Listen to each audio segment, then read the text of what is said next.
So for me, coaching is all about getting a client from present state to the future desired state. So somebody will come generally with a very either bespoke goal or generally just a feeling of being a little bit stuck where they are and not quite sure what the future is. We don't spend time delving into the past unless it has a direct impact on where you are today and where you want to be in the future. It's all about identifying what that future vision looks like for you and what's the strategy to get you there.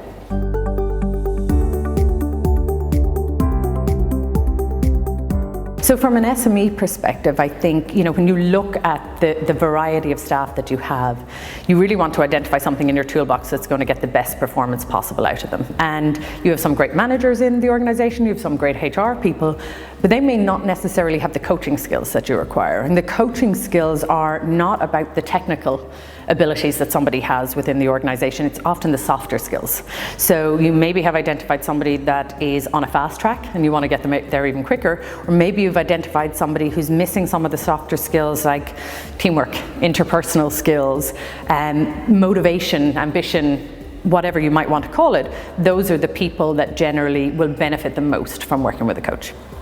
But the other longer term benefits for an organization is really, there's the hard quantifiable stuff, which tends to be that you have a lower rate of turnover. And we all know what that sort of turnover cost is to an organization by the time you bring in a new replacement and train them up.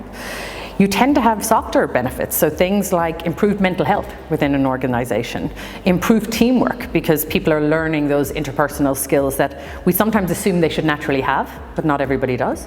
And you will find things like greater teamwork from the perspective of people working better together to achieve a common goal.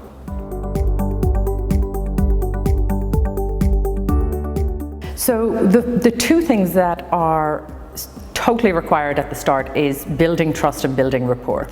So if we come at it from the point of view of the individual being involved in that process and understanding the positive intent associated with assigning them a coach and potentially giving them some options on which coach is most suitable for them to work with, what happens then is that trust and rapport is sort of automatically, the credibility is there from day one.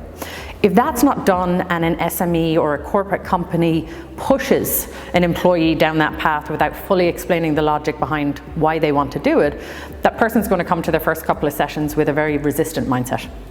And the coach is going to have to overcome that resistance mindset before they can actually move forward and start building trust and rapport.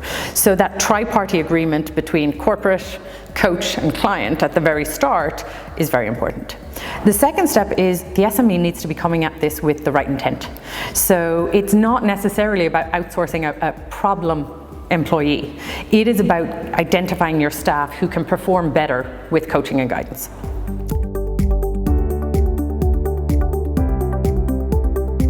So the organizations that I've trained through and that I've worked with, we don't have coaching models. We have coaching techniques. So there are different techniques that I would learn. So everything from how to ask empowering questions, how to listen, how to create empathy, how to build rapport, how to get somebody to experience an emotion in the moment, how to get somebody to set goals, how to get somebody to maybe change their perspective. We call it working in the shadows, working in that sort of that negative frame of mind. That can be quite powerful. But they're not what I would call processes or procedures. They're tools, and each one could be needed with the same client at very different times, or one particular client may not need all of those tools. So what I would call the coaching models, I wouldn't be a fan of coaching models. It would be coaching techniques. But every coach should have that same bag of tricks that they're able to pull from and they're able to be flexible with based on the client need.